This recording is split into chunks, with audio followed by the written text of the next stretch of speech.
You join me in a quarry to answer the following question. Which is the best off-roader? Is it the all-new aluminium Land Rover Discovery? Is it the closest rival we have here, the Toyota Land Cruiser? Is it the small, light and cheap Dacia Duster? Is it an Isuzu D-Max? Well, probably not, but perhaps when it has some Arctic truck accessories. Is it the original, maybe the best, Jeep Wrangler? Or is it the Mercedes G-Class?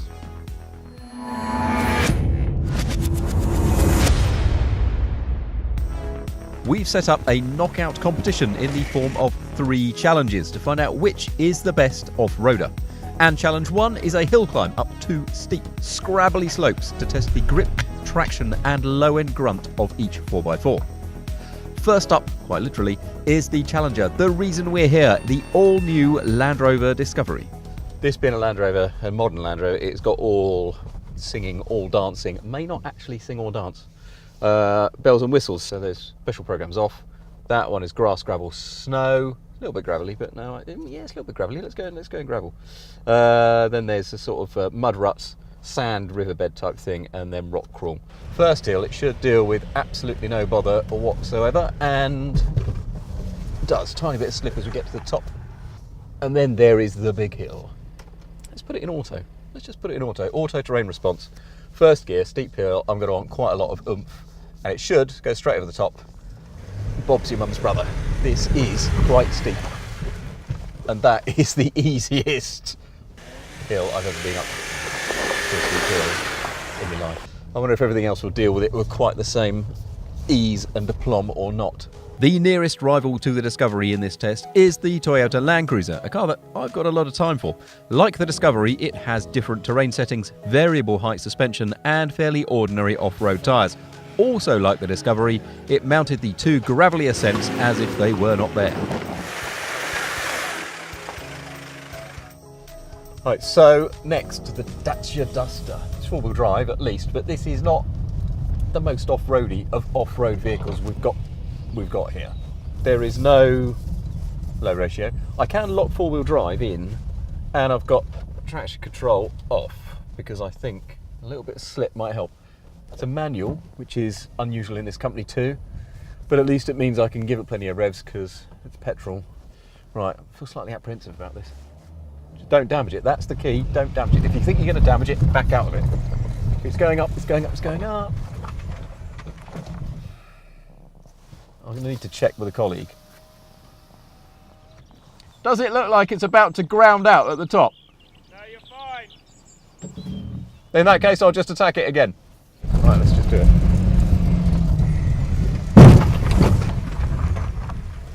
You're fine, he says. Did that sound fine to you? That didn't sound fine to me. But it's up. It might be the last journey it ever makes, but it is up. Well, I know it's still running, but... And no fluid's leaking out of it. Yeah. Is that structural, do you think, or is that just a cover?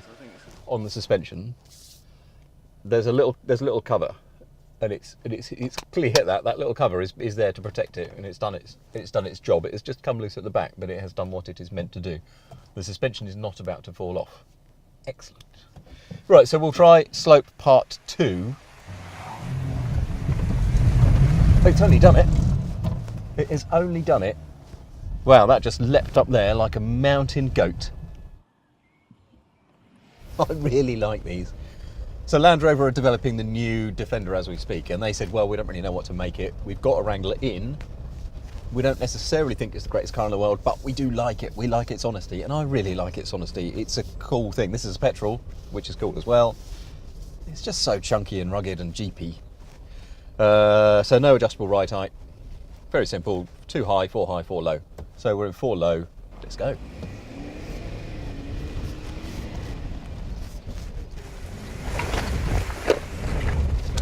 Took it easy near the top because I didn't want to whack a brake over, and it just breezes up, piece of cake.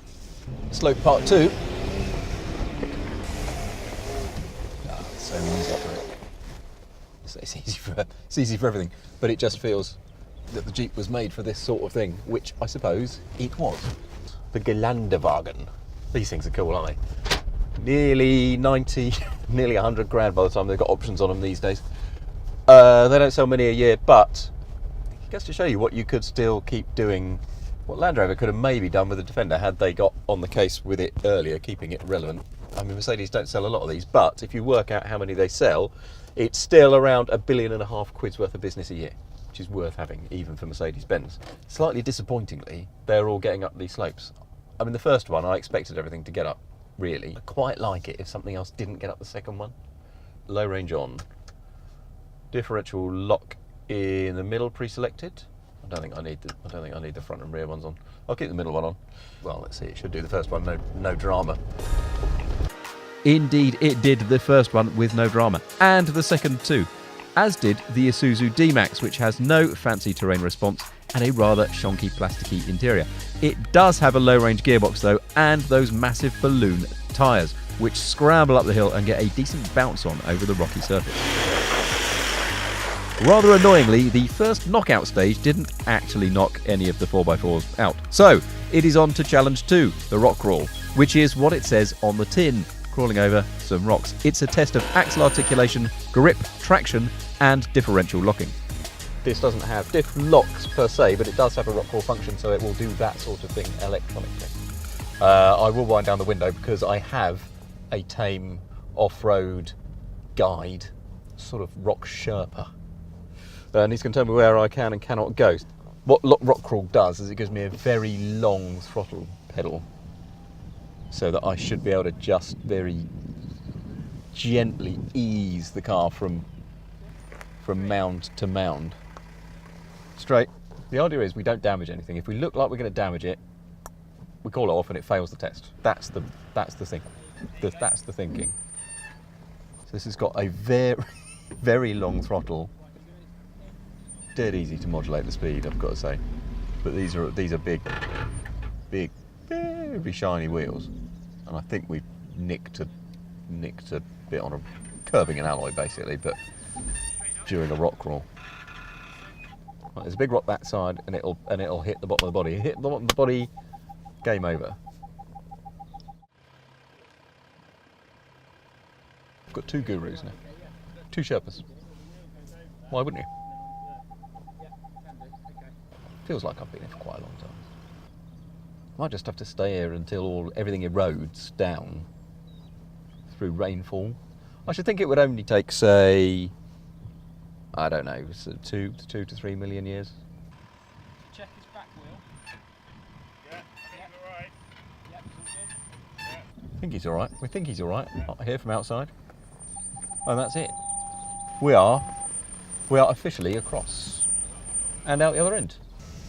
Not entirely without some concern in a couple of places, which is probably not surprising. That's quite a demanding course. But we'll see how the others do the same thing.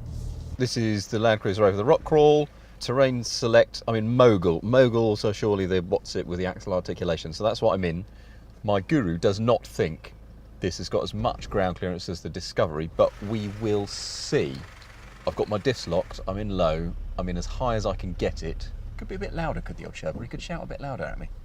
I might left foot brake a bit, I think. Oh, he's good, the Sherpa, you know. He's good. Straighten up.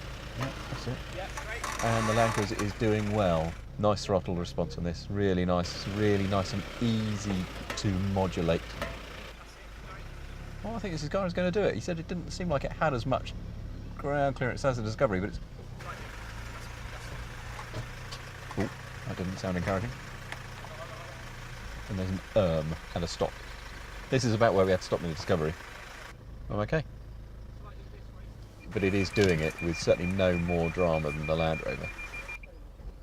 Arguably a bit less. Would the Duster provide any more drama given its much lower ground clearance? I can actually, for the first time, I can see the rocks that I'm about to go onto.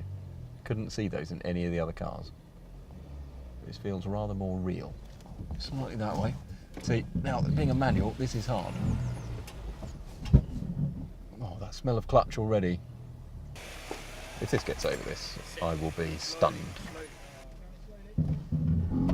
Ah! So the handbrake just wouldn't quite hold it. I don't know if it's going to manage that, was what I've just heard. So what's next? What is... I have a feeling this cause it quite a bit of an issue. Yeah, because that's going to get low as it comes down there, isn't it? Exactly, and then it's just going to hit that.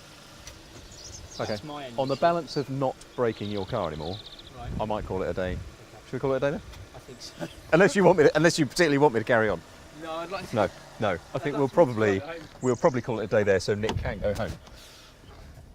It's pretty good. When you see the train it has gone over, then it wouldn't go over some of the bigger ones, is no disgrace whatsoever. I've seen quite a lot of Jeeps do really well on rock crawl videos on the Tinterweb, but there's no variable height suspension, and like I say, this is a long one. But we'll see how it goes. It feels pretty rigid, but I'm sure it's got loads of articulation. It feels like it should be doing this. It just feels like I ought to be doing this job in this car. We've got through 3/4 of this.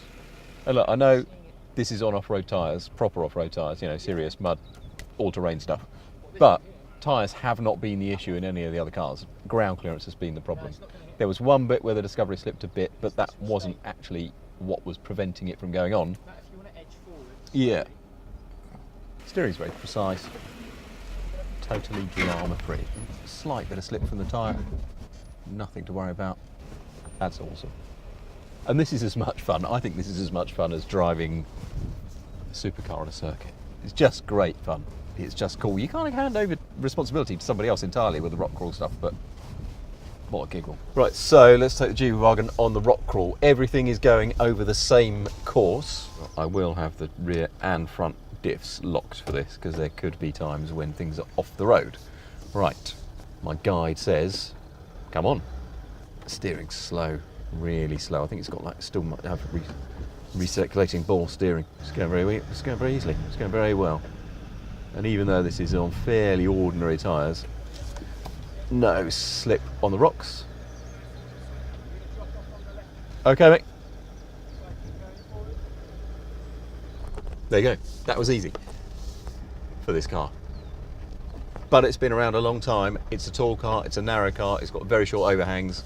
That all plays to its advantage in these sort of conditions. It is a very good rock crawling car. I can't lock any of the diffs, so I'm at the mercy of the traction control system, which actually seems to have turned itself off when you go to 4 low. So we'll see. It might just be that these tyres give it no drama and it'll breeze over. And that's exactly what happens. The D-Max requires hardly any steering correction. And although rock crawling isn't really what the pickup was designed to do, the tyres are a rather large advantage, and it breezes over with some fairly impressive axle articulation for a commercial vehicle. Perfect. Right, so although 5 out of 6 have gone through the rock crawl, some have done it better than others. This and the Jeep, absolutely no drama at all. Then I would say the G-Wagon, then the Land Cruiser and the Land Rover, about the same, and unfortunately the Dacia didn't quite make it through.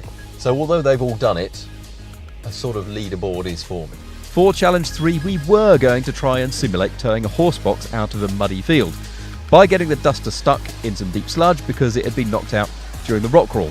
Then we would drag it up a slippery slope.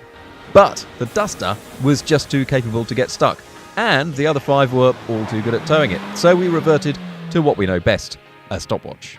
We designed a course around the quarry which encompasses lumps, bumps, a proper water splash, some open plain, and a reasonable amount of mud.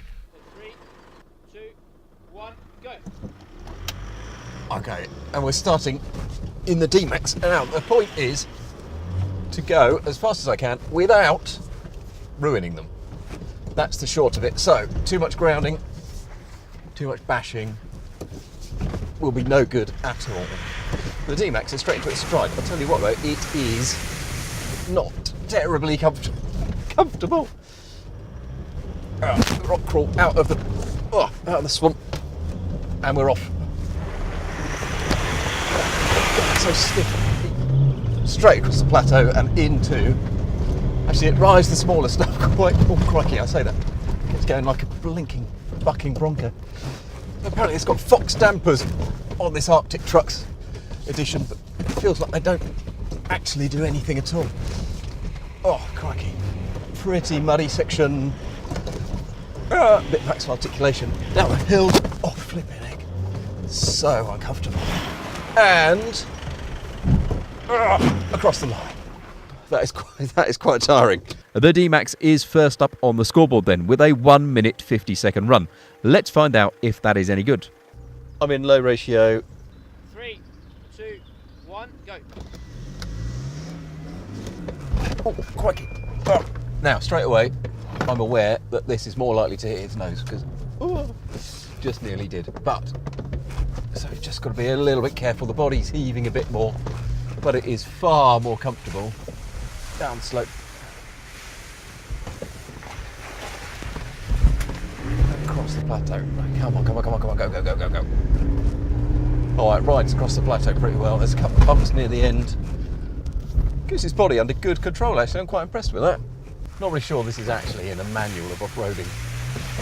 Fit a stopwatch, go as fast as you can. Certainly not where a Land Cruiser is. Right at the end, there are bits that are really tough and you have to just back off, otherwise you destroy it. But that's less hard work physically than the Isuzu. And let's find out how it is on the time. 2 minutes 7. So, less hard work physically, but also not as quick by quite a long way actually, 17 seconds. 3, 2, 1, go. You've got to be easy right from the off here because straight away, oh crikey, there's a dip. Hill descent's kicking in if I don't stop it. Through the water and I can't see a thing. Right, up the other side, out. Come on, let's go. Come on, let's go. Next, across the plateau. Really does ride nicely across there. Reduce speed for hill descent control, it says. Yeah, probably better do that. Down to 8 miles an hour. Oh, good. It's good. It feels like it's got really subtle wheel articulation. I don't know if it would be as fast as an Isuzu, but in terms of comfort, it's way above. And also superior to the Land Cruiser as well. And we are across the line. Really enjoyable, actually. Really enjoyable. At 2 minutes 1 second, the Discovery is faster than the Land Cruiser, but slower than the Isuzu, which is not that surprising, given the Isuzu has the feeling that you could do anything to it. Now, I'm intrigued about this. It's quite tall, but it's very narrow. And it's reasonably quick, but it is built to be an off-roader, so it should do okay, I think. Diff, low range on it. I'm ready.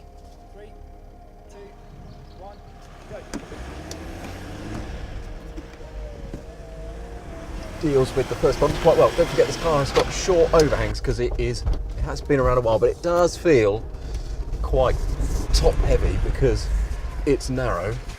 It feels like it runs out of travel quicker than the Discovery, and the ride is a bit firmer, which makes sense given it's a less modern car. But it's through the sort of twisty stuff, I think, where G-Class has its class and its nature on its side because it's quite narrow, very easy to place. I'd be surprised if this is as quick as the Discovery is. So it's time to get through that. Slip off quickly and across the line. The G-Class, though, goes round in 1 minute 58 seconds, faster than all but the Isuzu, which maybe isn't that much of a surprise given it dealt with the rock crawl and hill climb better than the other two. Last but probably not least is the Jeep. So I can't put the suspension up, I can't change the diffs or anything, all I can do is put it in 4 low, which I have. That seems to turn off the stability control, which I want to do. Ready when you are. 3, 2, 1, go.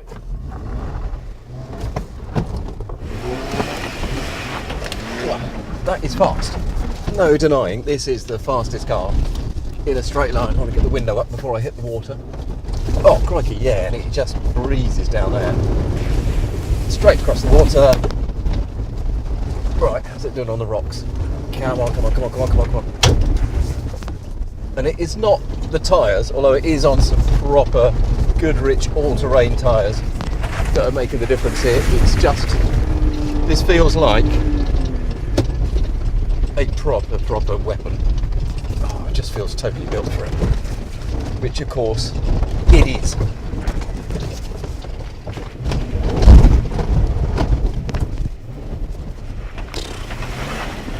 That is a Jeep being a Jeep. no apologies, because that is something else. Right, how fast is it?